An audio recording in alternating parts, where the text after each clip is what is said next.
All right, I think we'll begin. I'm Rick Wilson, the director of Scientia, and I'd like to thank you for virtually attending today's lecture.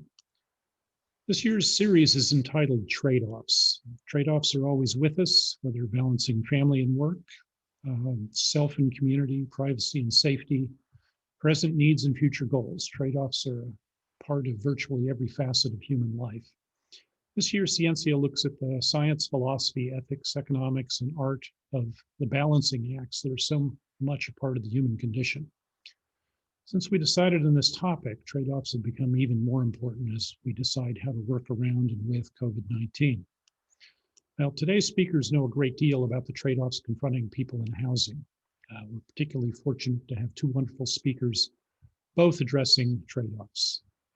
Their topic today is affordable housing. I'm going to introduce each speaker separately before their talk. Our first speaker is Kyle Shelton, and our second is Jesus Vassallo. Kyle Shelton is the Deputy Director at Rice University's Kinder Institute for Urban Research. At the Kinder Institute, he leads research on urban development, transportation, and placemaking. Dr. Shelton received a BA in history from Kalamazoo College and his PhD in American history from UT Austin. He joined Rice in the Kinder Institute in 2014. His research focuses on how transportation, urban development, and policy shape the built and natural environments of cities in the past and today. He's the author of the University of Texas book, Power Moves, Transportation, Politics, and Development in Houston. Kyle will be speaking for about 15, 20 minutes on the topic of trade-offs in the effort to build housing for all. I'll reserve questions for Kyle and Jesus, our second speaker, after both have spoken. You're invited to ask your questions using the Q&A function anytime during the course of the talk. And I'll try and queue up and moderate the questions after both speakers have talked. So again, please use the Q&A function. I won't be paying as much attention to the chat function. So without further ado, I'd like to introduce Kyle Shelton, who will be our first speaker. Kyle, the floor is yours. Thanks, Rick. Hi, everybody. I'm Kyle Shelton, Deputy Director of the Kinder Institute, as Rick said. I'm really happy to be here with Scientia and talking with you all and with my colleague and friend Jesus on these questions of housing. And I can't promise that I'm going to have lots of answers in the trade-offs, but I do want to talk about a lot of the big questions and challenges that we're facing in this space.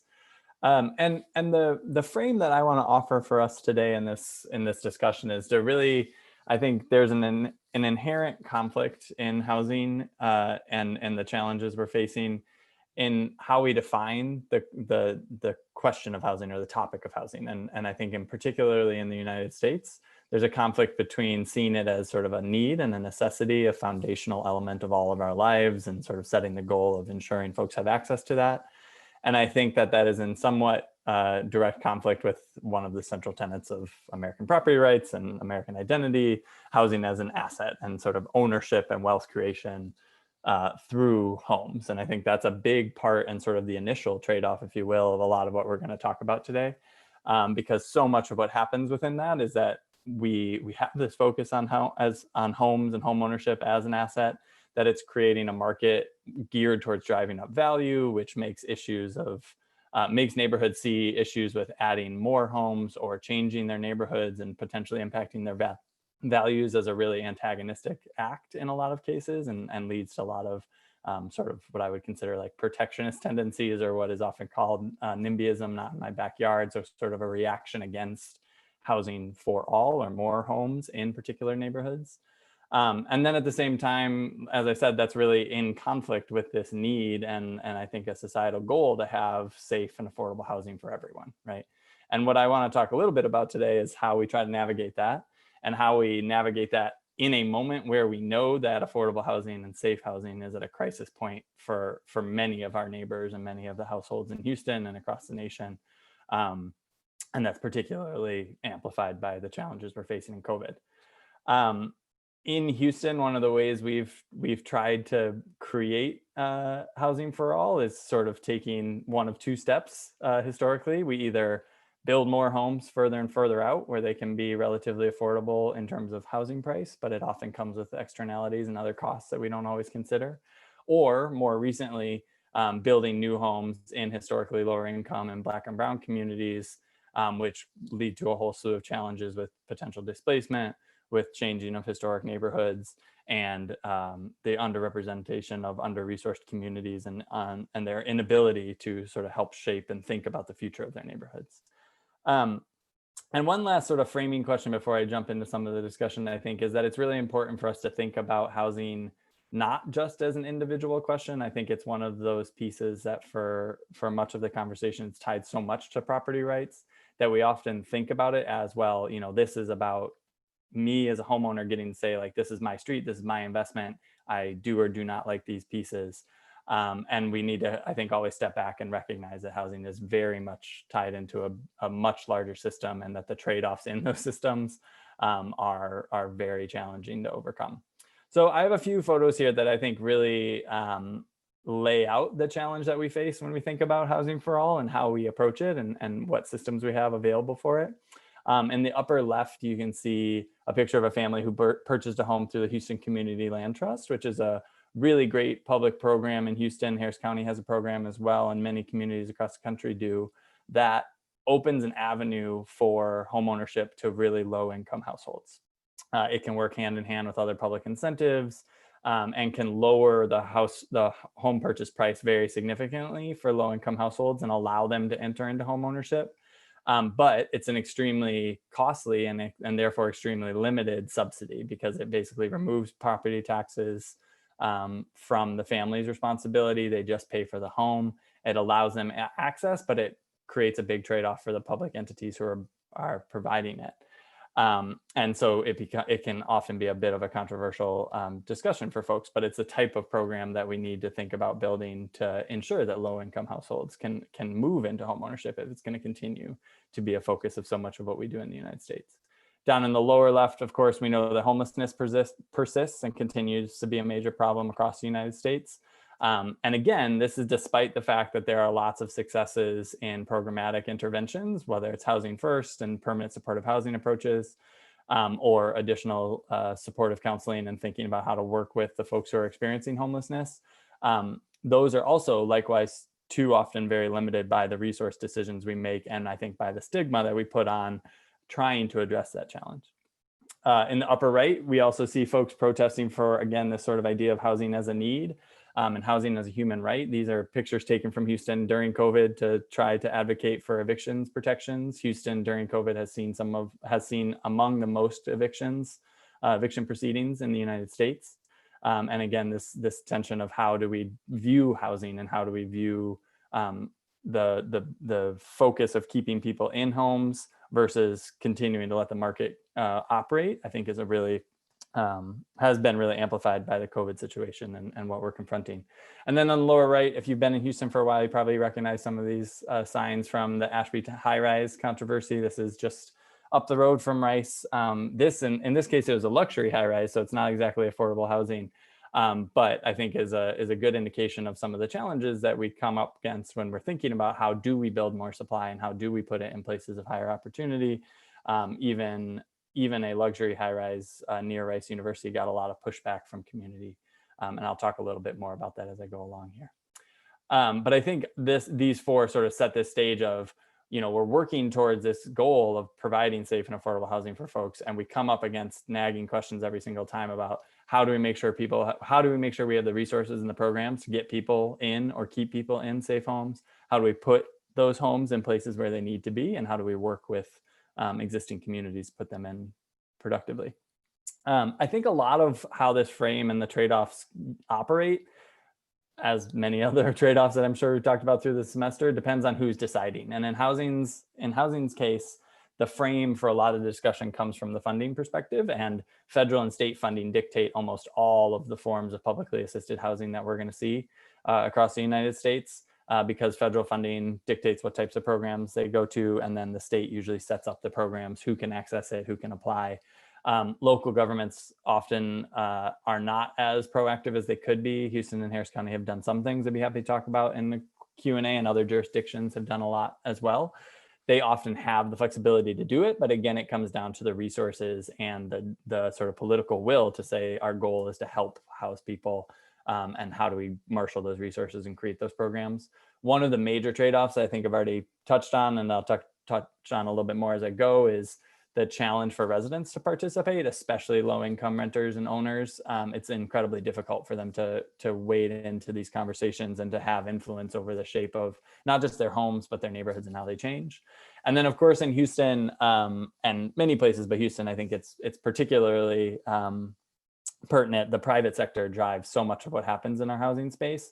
Some of the research the Institute has done has found that about 87% of homes in Harris County are privately owned, which when you compare it to New York, which is around 75%, I believe, doesn't seem like a lot, but that's several hundred thousands of units.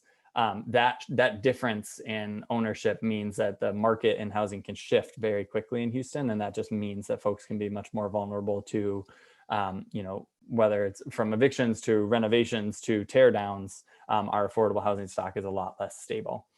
And another thing that I just want to center for Houston, some of our peculiarities here, as many of you probably know, Houston doesn't have traditional land use zoning, but we do have a lot of land use regulations, and the Institute has written a lot about those. One of the things that I think is particularly problematic about the way that the city of Houston operates with those land use regulations is that they aren't accessible equitably. So communities that have more resources, whether it's time or financial resources, are often far more able to organize and use the tools that are in place than communities that are lower income, predominantly Black and Brown, where either they don't have political power or they don't have financial power.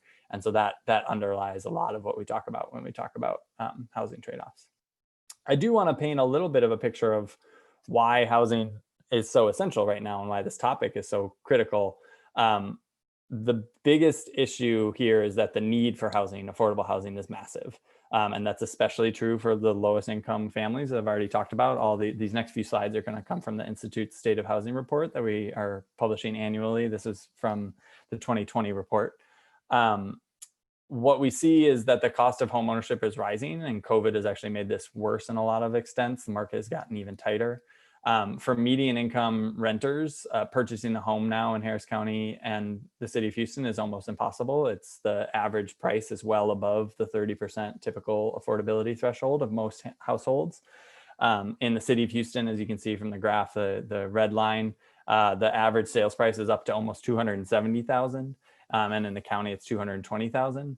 And again, for existing, this kind of gets to the asset versus need question. I think, again, for existing homeowners, that can be a really big boon. It can obviously, home values and the value of their asset goes up and can create more wealth. But for those who are aspiring to enter into homeownership, or those who are on fixed incomes, those rising values can be also problematic. Similarly, homeownership is not equally accessible. We've seen, particularly for Black and Brown renters and homeowners, the rate of homeownership has declined. For African-American homeowners in Houston and Harris County, it's gone down the most. In the city of Houston, you can see over here on the right, from 2010 to 2018, it dropped from 37% to 31%. And that both shows that Black homeowners did not recover as quickly or as thoroughly from the recession in 2008 as homeowners of other races. And when we think about other challenges like overall income, Black and Brown households are more likely to have lower incomes and face greater obstacles in purchasing homes and entering into home ownership, which again has not just immediate impacts on the wealth of that family, but generational impacts going forward. The rising home prices is also happening alongside rising rents. And one of the things that we see as well is that since fewer households are becoming homeowners, there's greater pressure than ever before on rental properties and more competition for rental properties.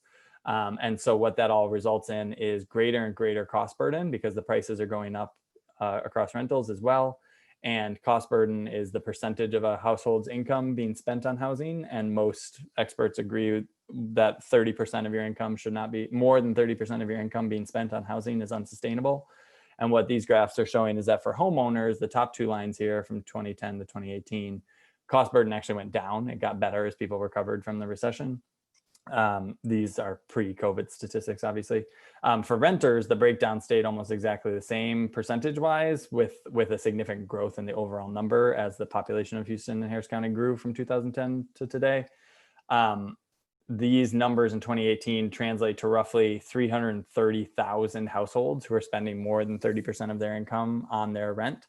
And this 22% is about 165,000 severely cost burdened households. So folks who are spending more than 50% of their household income on rent. And that's almost all focused on the lowest income echelons of residents. So 70% of renter households and 53% of owner households who make less than $50,000 a year are cost burdened. So a lot of this challenge faces our lowest income population. And so then when we think about this and we have this setting and we know that despite our reputation as being an affordable region, that we are facing overwhelming housing gaps, the question then becomes how do we build it? How do we close those gaps and how do we address that? And I can't dive totally into these, but I just want to kind of frame for you two of these trade-off questions that I'm happy to talk about more, which is the dynamic between building housing in high opportunity areas or building housing in gentrifying areas or areas that have experienced a lot of neighborhood change, which are some of those historical Black and brown communities, historically low income communities that we've seen a lot of development in. And both of those in and of themselves come with trade-offs and challenges. And so I just want to touch on them briefly, and then I'll leave us with a few questions before handing over to Jesus, who's going to talk about some of the work that he's been doing to try to think through some of this. So there are lots of examples that you can take of some of the challenges about building and locating housing in high opportunity areas. And here it's generally a definition of a high opportunity area as a place with higher than median incomes, higher property values, usually highly rated schools. And the idea is, building from research from Shetty and others, that when children grow up in higher opportunity areas, their long-term outcomes are usually better. So there's been a lot of work done to think about how you locate housing in those areas for lower income households in particular. The example I'm just going to briefly talk about is one that's kind of broiling right now. It's the Dion Street villas in the Heights area of Houston. This is a neighborhood that, as you can see on the upper left, in 2008 had already had a lot of redevelopment and the kind of typical Houston townhome model. And by 2017, down here on the right, you can see the green are new development. So a lot of changes happened. The Heights area, as most of you know, is highly amenitized. There's been a lot of growth. There's a lot of high incomes. And we're talking about a project proposed for this area right here. You can see it consistent in both visuals. The project is in the pipeline for the low income housing tax credit right now. And it's a 60-unit apartment building that would be, I believe, 4 floors in its current iteration. And what we see in the discussion around it and the ongoing planning for it is that there's a lot of pushback. And there's a lot of discussion about whether or not the project is right for this neighborhood. And you can see sort of the push from neighborhood groups, the Stop Dion Street Villas website here, and then image from some of the surrounding streets. And this is just a picture of what it looks like in that area. What often happens when affordable buildings, but not exclusively affordable, even sometimes just typical multifamily buildings are proposed, is that they get a lot of pushback in all sorts of neighborhoods. But as I mentioned earlier, the biggest challenge becomes in neighborhoods that are well-resourced and can push back against them longer term, often succeed in changing the project in ways that lower income communities can't. So we face a big push and you can look at earlier examples from the Houston Housing Authority and other places where there has been significant pushback against housing proposals, using arguments from everything from additional traffic to stressed schools, to lacking infrastructure as a reason to not locate significant numbers of units, whether affordable or market rate in a neighborhood. And it just gives you a sense for how difficult it is to say, we know we need housing. This seems like an ideal place to put it, given all these other factors, but also we need to incorporate some of the input from the neighborhood and think about how you fit those things into a community. And the same can be said when we talk about gentrifying historically lower income, historically Black and brown communities throughout the Houston region. The map on the left is research that the Kinder Institute did in 2018, showing census tracts that are likely to continue to experience gentrification or susceptible to gentrification if they already are not seeing it, which is, again, generally higher growth and higher incomes, growth in white population, and growth in educational attainment across its population. One of the communities that has been at the center of this discussion for a very long time is the Third Ward. and the work that has been done to think about the impacts of gentrification and neighborhood change, and the work that has been done to incorporate neighbors and residents into this process is ongoing. Colleagues from the Rice School of Architecture have worked very closely with community groups in the Third Ward, like Project Row House, you see here on the left. There's a lot of investment in the neighborhood. This building across the street is going to be sort of a nonprofit housing center intended to have office space for nonprofits, some affordable housing units, and other office space right across from the Emancipation Park investment. And then you have projects like the Ion, which is in Midtown, adjacent to the Third Ward, tied in many people's minds directly to the historic Third Ward, and the discussion of how you ensure that development happens with community and not just sort of to community across the history of the Third Ward, and especially in the last 30 years, I'd say, has been very pressing, and a lot of the same questions about how do you ensure the projects that are coming are projects that work for the residents that exist there, but also help address some of the bigger challenges we're facing as a city. Have been front and center for quite a long time. And in the Third Ward, lots of the approaches the neighborhood groups have used, whether it's talking about community benefits agreements with the Ion project, or attempting to control land long-term through the churches and through groups like Project Row House and some of the other CDCs. There's been a lot of work done to think about how we find that trade-off and find that balance of bringing new housing and also keeping some of the historic residents in a neighborhood. So I know I flew through that really quickly, but I think where I want to leave before handing off to Jesus is just to think about how do we balance these trade-offs then? So how do we find neighborhood input? How do we include it and make sure we're shaping housing investments in ways that both meet the need, the societal need, but also aren't completely bulldozing over neighborhood concerns, whether it's a high income neighborhood or a low income neighborhood. I think a key part there is thinking about how those things are interlocking systems, and that there are legitimate complaints or concerns about overtaxing infrastructure. So we have to think about, if we're building big infrastructure or big housing projects, there may need to be infrastructure investments in those same areas. Again, how do we encourage investment and improve quality of life? That displacement, I think, is a major one. Again, Houston is a place driven by private development. We need to make sure we're getting public benefit and public feedback into all of that, and getting outcomes from private development that work for community.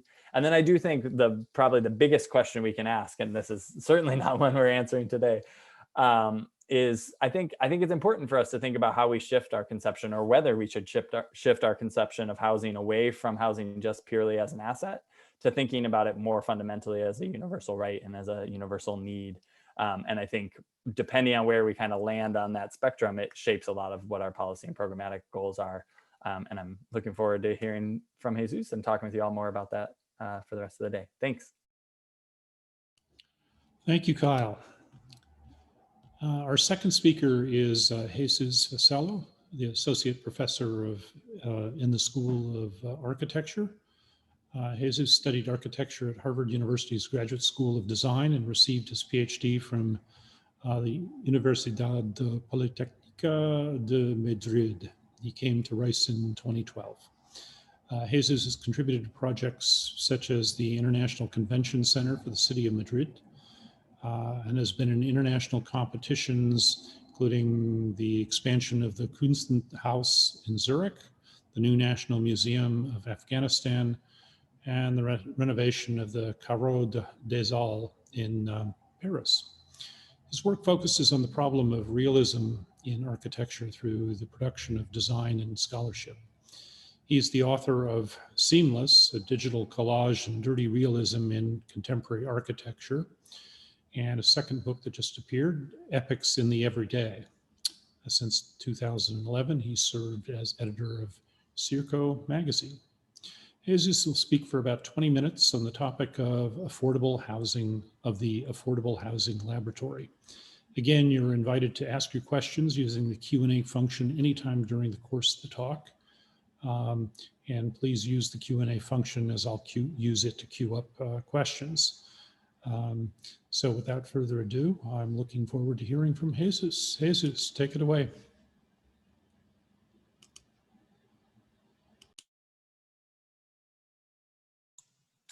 Thank you very much, Rick, for the invitation to talk today and to have the opportunity to do it with Kyle. I think it's really interesting to be able to address the problem of housing from the perspective of the social sciences and architecture in a dialogue.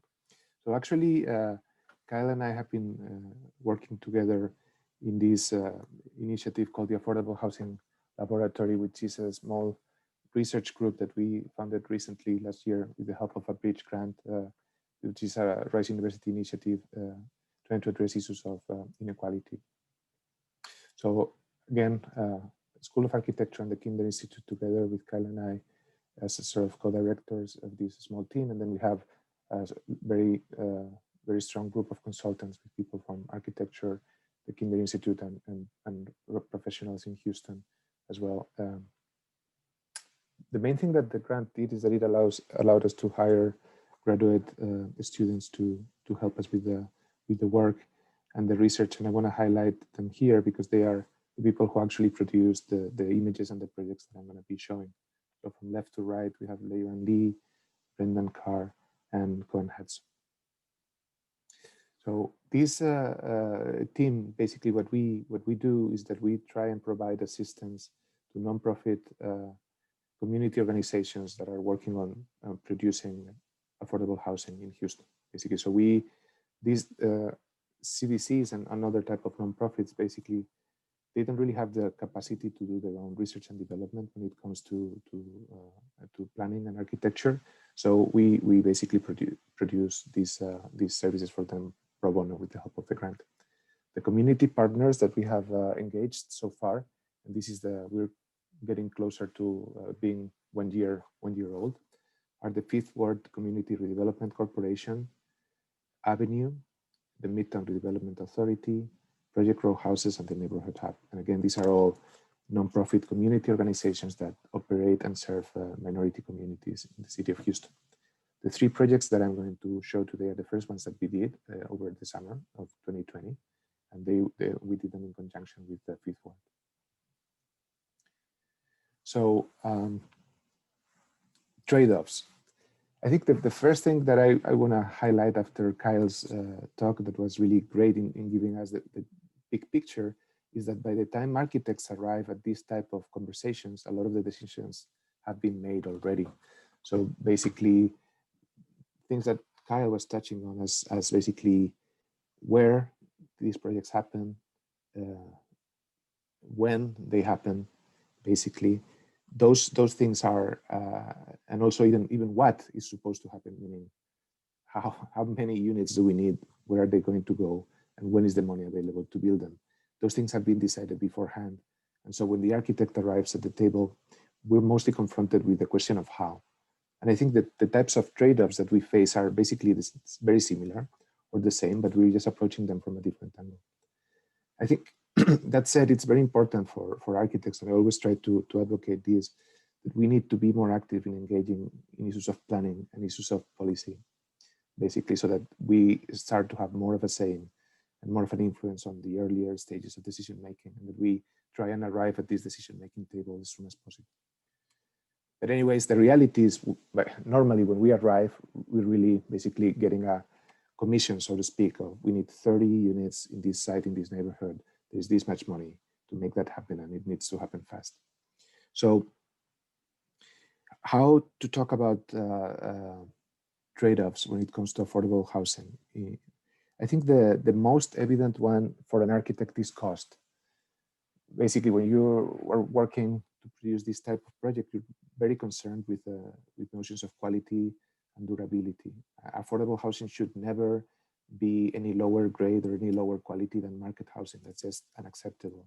It actually has to be higher grade in a way because it has to be more robust. It has to require lower maintenance. It has to be more energetically efficient so that you don't burden the occupants with a high maintenance cost and high commodity cost. But then on the other hand, all of that takes a bigger initial investment, right? So how do you manage to build with design integrity, construction quality, but at the same time, keep the price point low enough that you can actually serve the population that you're meant to serve? And again, the people who basically eventually occupy affordable housing projects, it's not like they have many choices. It's not like they have a very wide menu of choices. So you really have to meet them at their price point or the project is immediately disqualified. So it's a constant tug of war, dealing with cost and quality and trying to really make the most intelligent use, the most efficient use of money possible. So architects working with affordable housing, we have to be very thrifty and very, very smart. I think that's the first level, the most immediate one in which trade-offs are played out. The next one, which I think is more abstract, has to do with the issue of innovation. So basically, a professor and a researcher working on the space of affordable housing, I have a mandate and a mission to produce a certain degree of innovation. I mean, and this is partially because of my position within the university and within the profession of architecture at large, but also because the challenges that we're facing regarding housing, it's not like we have a complete toolbox of solutions and we just have to deploy them. Like we need to actually craft new solutions every day. So there is a mandate for whenever we confront one of these projects to try and be innovative. That said, on the other hand, it's not like we're experimenting on the vacuum or in an actual laboratory. We're experimenting with actual buildings, and actual people are going to live in those buildings, and we have to be very mindful that we don't impose or that we don't take risk that may end up becoming a liability or the problem for the people who occupy affordable housing, who become the renters and owners of those projects. And again, when we're talking about very low income renters and owners, it's not like they have a very wide menu of options available. So maybe that affordable housing project is the one that they can afford. Need to be very mindful, basically being at the same time trying to push the envelope, but remaining very responsible of every decision that we make and try to avoid being frivolous. So cost, this idea of innovation or what it means to push forward and produce progress.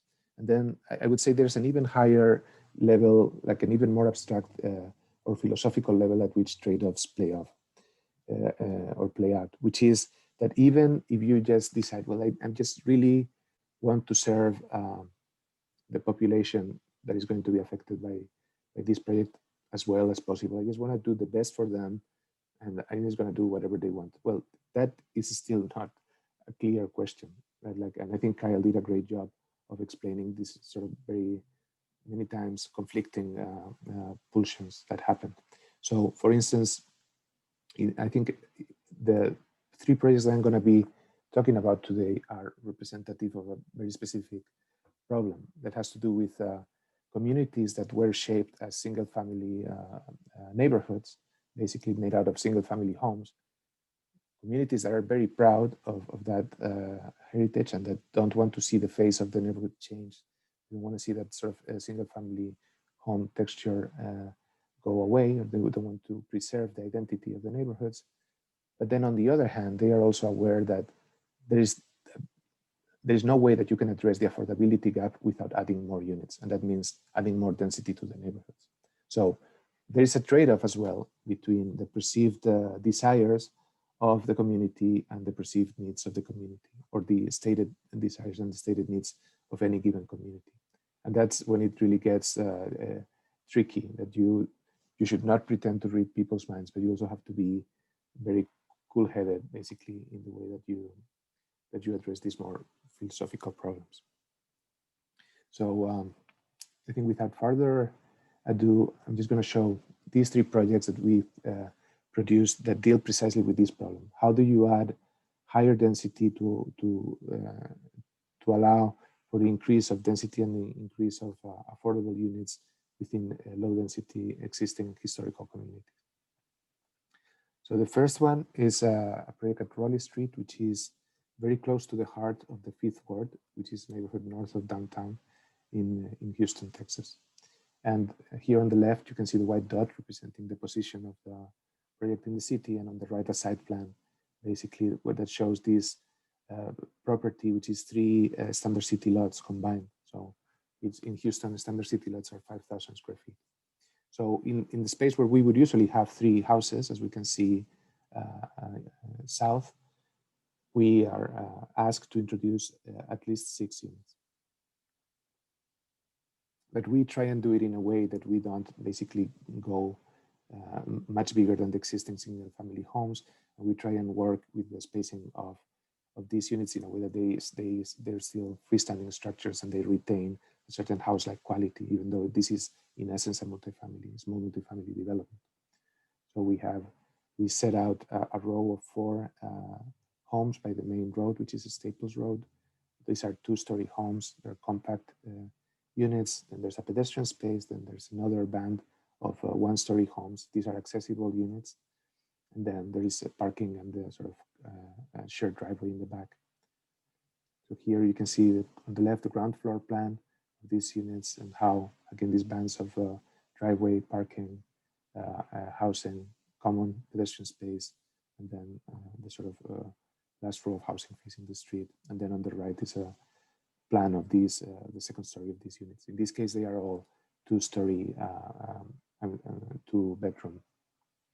And what we were trying to do in the design of these buildings was to be very concise, basically, and to be very efficient in the use of these reduced footprints. So we designed houses that have no corridors, and basically with those square footage, with that square footage that we're saving because we don't need corridors, then we can invest that in a sort of increasing the quality of the construction materials, making the bedrooms a little bit bigger. And so again, this is like a sort of very fine puzzle in which everything that you change affects all the other pieces. So again, very mindful of the decisions that we make. This is an image where we're looking at the project from Cuddy Corner, from across the street. And then a view from the opposite corner looking north. This is an image of the pedestrian space, shared pedestrian space, the sort of commons of the project between the 2-story homes and the 1-story homes. And we're now working with a landscape architect to develop a landscape concept for this project. So you should feel free to imagine this project with plenty of trees and shade as we move forward. And this is just a detail of the buildings themselves, where in this case, we were working with existing sort of common materials and just working with the geometry of the buildings, the small tweaks to the geometry of the buildings to make them a little bit more playful and more interesting, but working with the standards of vernacular construction in this part of the US with sort of clapboard siding, metal roofs, and sort of standard size windows, etc. The next project has a very similar premise, but the site is a little bit different. So it's again in the 5th ward, so similar, same neighborhood. It's a little bit sort of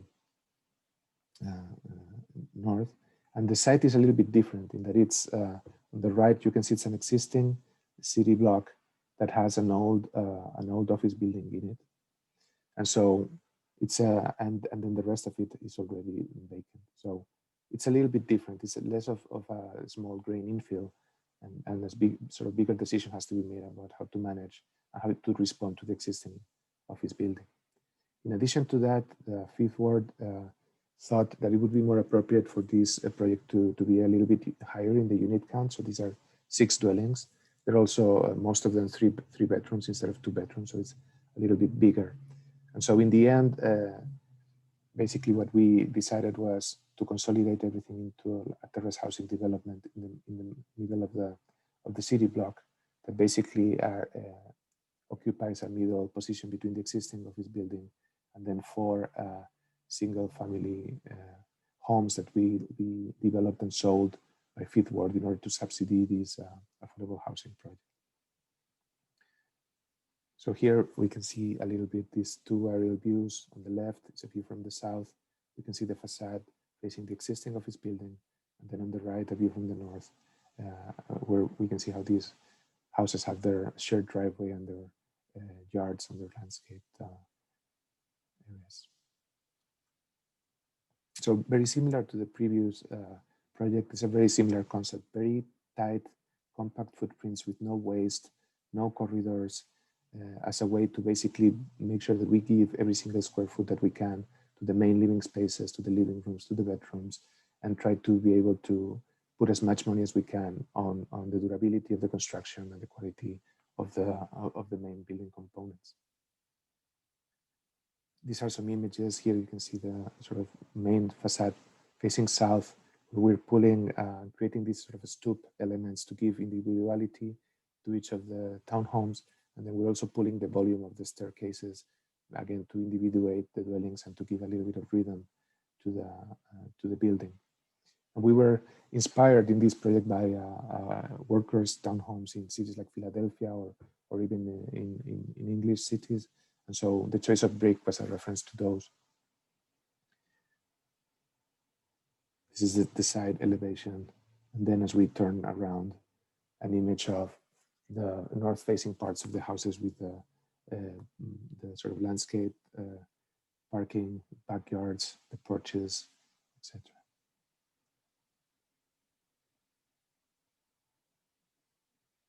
So it's a very similar architectural concept as the first one, but because the site required more density, the actual appearance is much more compact and it sort of takes on a different urban form.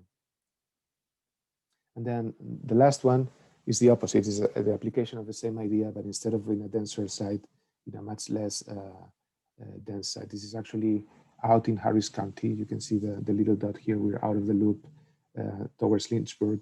So this is basically semi-rural or ex-urban condition where we're dealing with a much bigger parcel of land. And instead of adding 5, 6, or 7 units, we're being asked to provide in the range of 20 units. So what we did is, again, similar approach to try to keep as close as possible to freestanding units that somehow don't deviate too much from the appearance of the single family sort of owner-occupied homes.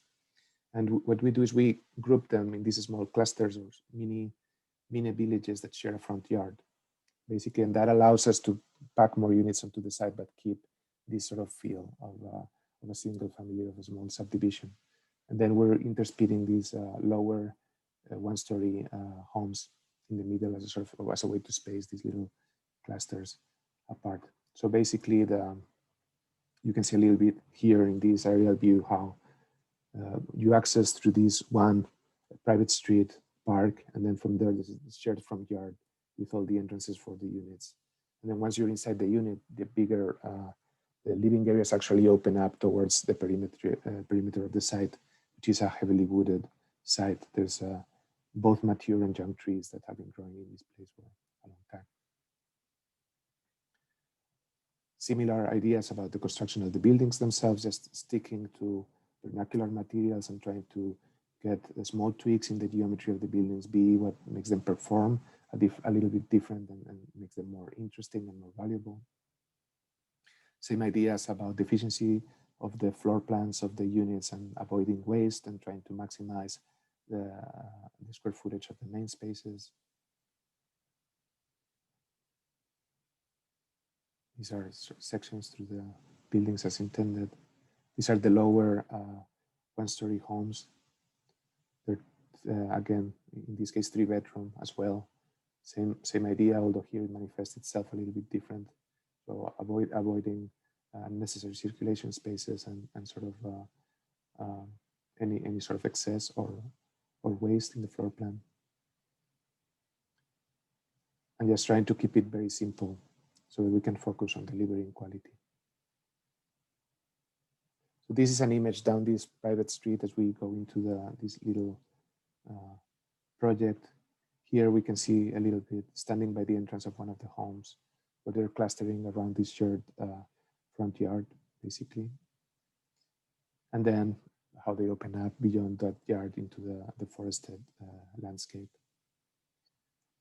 And this is one of those clusters of 4 homes where we can see these layers of basically the different landscape approaches.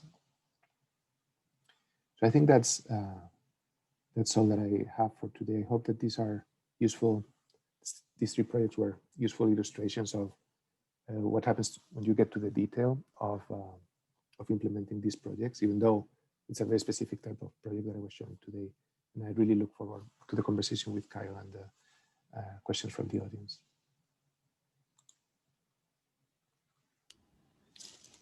Well, thank you very much, Jesus.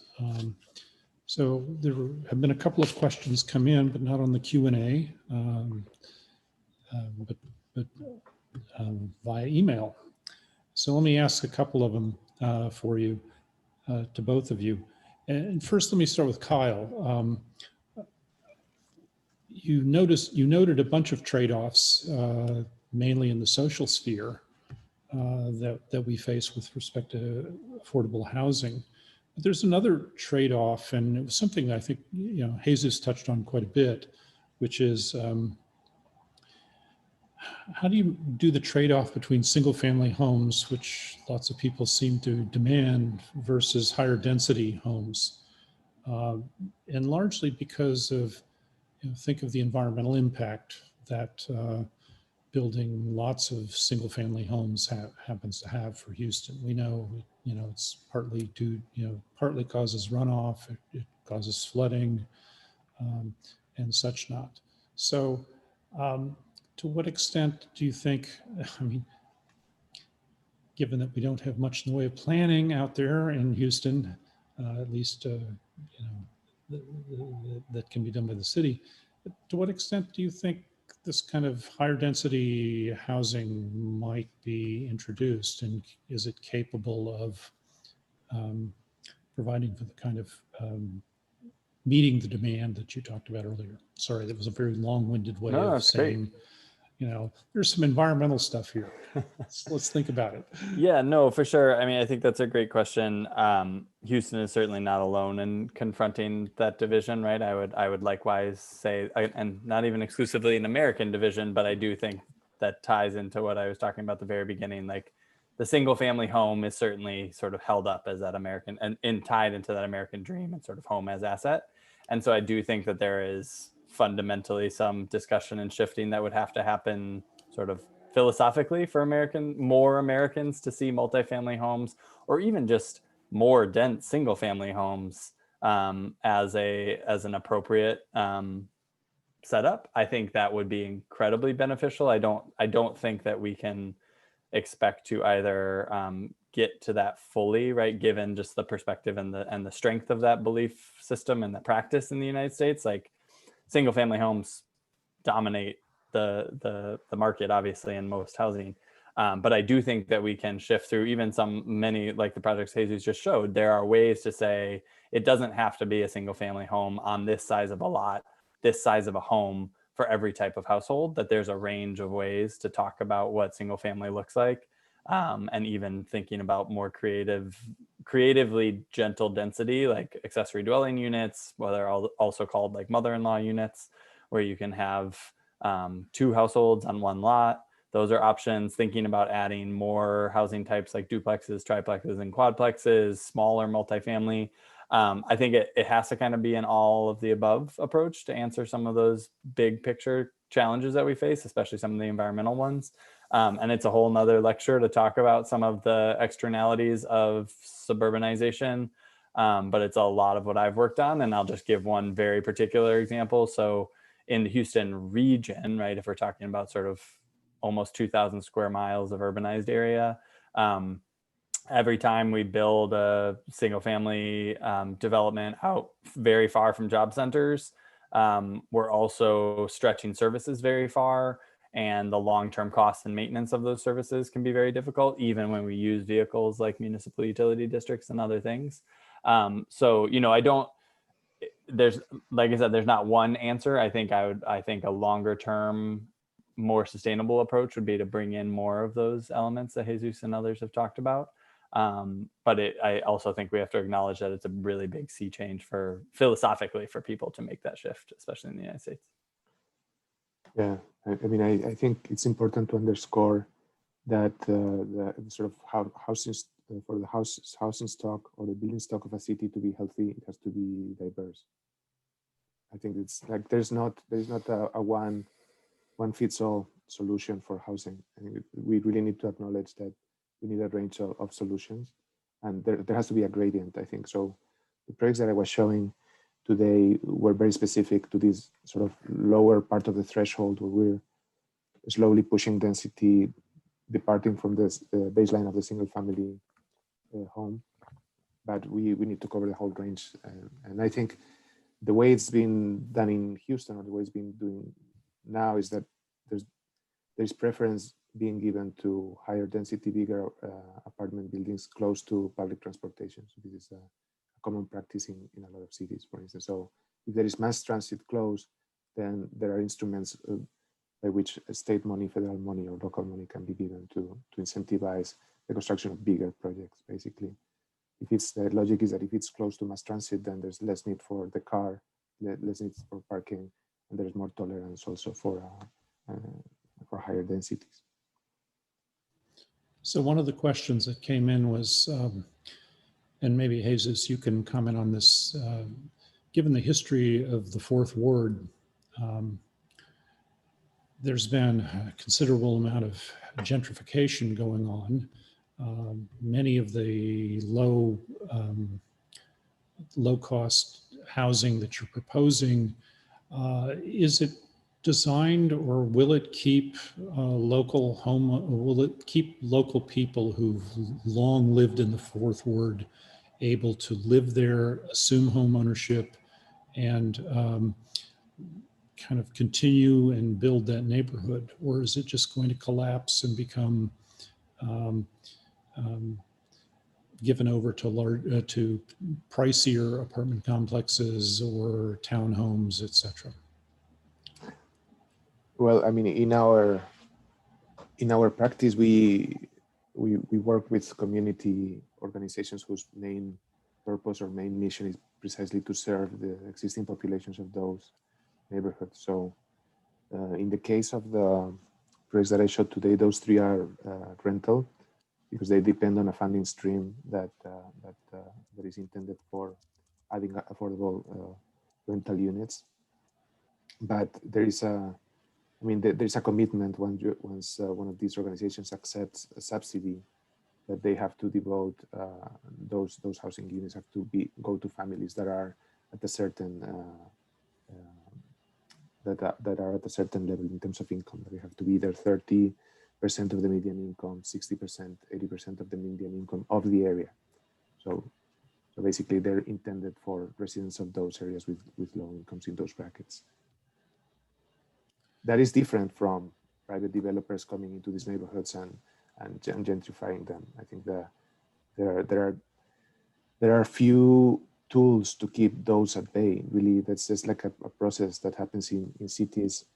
I think adding affordable housing units is actually an antidote towards gentrification, in the sense that it becomes a competition to market developers, and it somehow helps to stabilize the population in the neighborhood. Great. I think this question might be addressed to Kyle. Given how business-centric Houston happens to be, and how developer-centric Houston tends to be, should large employers like Rice University be investing in building workforce housing? Think of it as low-cost, well-designed housing for non-faculty members, people like staff. Yeah, I think that's a great question. There are lots of examples of sort of anchor institutions, for lack of a better, not lack of a better word. That's a good way to describe it. Large institutions like universities, like hospitals, even insurance companies, school districts, building housing, either targeted for their users, like staff, faculty, students, or even as in and of itself as an investment vehicle, but with a longer term perspective in mind, where you can ensure longer term affordability. I think that's hugely beneficial, both because it can provide immediate need to folks who can't otherwise afford to live near those institutions in many cases, right, where the real estate prices are too high, or where the units are simply just not available. But it also kind of adds to the pot of funding. So the funding streams are just so limited, even when we're talking about billions of dollars nationally for housing, compared to the need, that it's nothing, right? It's a drop in the bucket. And so when we think about anchor institutions really putting some of their weight, some of their financial might behind investing in housing, that can be, I think, a really transformative opportunity. And even, the difference between an institutional investor saying, I'm okay getting a 2% return or a 1% return over the next 20 years compared to a private investor who says, no, I want my 15% right now. That totally changes the dynamic of what type of housing you're able to build and how you view that project. And so that's just, I would say, another advantage of that. So yes, institutional investment in housing is a great possibility. And for Jesus, this question focuses on the role of architects in convincing the community or the governing body of the community that how can you make it happen, like something like Dion Street? Can the design itself push the projects forward, or the homeowners who are protesting against building these new units? What are they protesting against? Is it things like an increase in property values and basically new housing stock like this driving out current users? So what role does the architect play in sort of the balance between bringing in new design and ensuring that the community remains intact? I guess that's the nature of the question. I probably got it wrong, but no, it's a great question. I think it's a really great question, and it's really hard because as architects we're oftentimes caught up in discussions that we cannot fix with design. Basically, that we're caught up in bigger questions that our design choices or intentions cannot really alter. So, to answer the first part of your question, I think what people complain about is different, right? So people in the Heights complaining about affordable housing project is different from people on the Fifth Ward complaining about a commercial project that's going to bring in a bunch of nurses or lawyers with higher income, right? So people in the Fifth Ward in that case are concerned with the property property taxes being higher and potentially being displaced. People in the Heights complaining about the affordable housing project, they're complaining about possibly the loss of quality of life, and more than anything, loss of value of their property. And then how do you change that with the design of a facade? It's not like it's a completely different, much more macro level, right? But I think what architects can do, usually architects are good communicators, and they can help facilitate some of those conversations whenever there are outreach meetings with the communities. I think the way I prefer to do that, or I think is most efficient, is to basically do most of the outreach as an input exercise, basically. So it's very hard when you show up and show an image of the project. It's like 50% of the people are not going to like it no matter what, right? It doesn't really matter how good or how appropriate. It's just we are humans, have different tastes, different priorities. So it puts you in a defensive position, basically, where you're trying to argue in the defensive about your project, versus if you show up, you haven't put pencil to paper yet, just sit down and listen to what people want. It can really help you inform your design process. It can really help you address some of the things that you can address with design. And then it puts you in a much better position, basically, to continue the conversation with the community once there is a project that has been designed. Great. Well, let's hit the bewitching hour, 5 o'clock.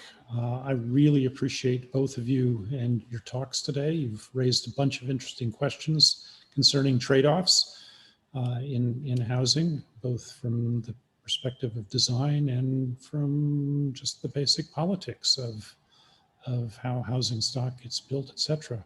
I also want to thank our participants, the audience, for showing up today.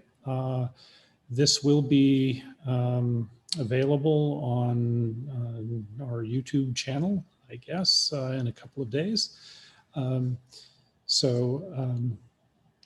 There are a handful of questions that are still remaining, and I think Michelle will make sure she passes those on to both of you, and you may be able to answer by email. I also invite the audience to go ahead and email either Jesus or Kyle, and I'm sure they'll be happy to respond in more detail. So thank you both very much. I certainly appreciate your time and energy, and I learned quite a bit. Thank you very much. Thank you. Thanks, Rick. Thanks, everybody. Have a great night. Yeah, you too. Bye-bye.